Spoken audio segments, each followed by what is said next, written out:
A noticia do golpe chega a Noia e Lousame xa nas últimas horas do día 17. Esa mesma tarde, os mineiros son convocados para ir a Noia. Acudirán liderados por Hilario Arroyo Medina Moreno e Enrique Fernández Maneiro. Os obreiros concentrados nas minas montan en camións e autocarros e van facendo requisas de armas polas casas no seu camiño cara a vila noiesa. Unha vez en Noia, puxeran petardos algúns edificios da vila na madrugada do 19 sen ocasionar danos de gravidade.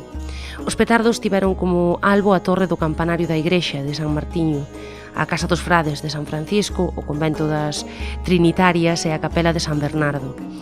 O día 19 amense cunha presenza crecente das forzas sindicais de toda a comarca: Boiro, Rianxo, Póvoa, Ribeira, Som, Muros, Outes e Mazaricos. Colabora co financiamento do monumento dedicado á columna Sanfins, na loita pola liberdade, onte e sempre.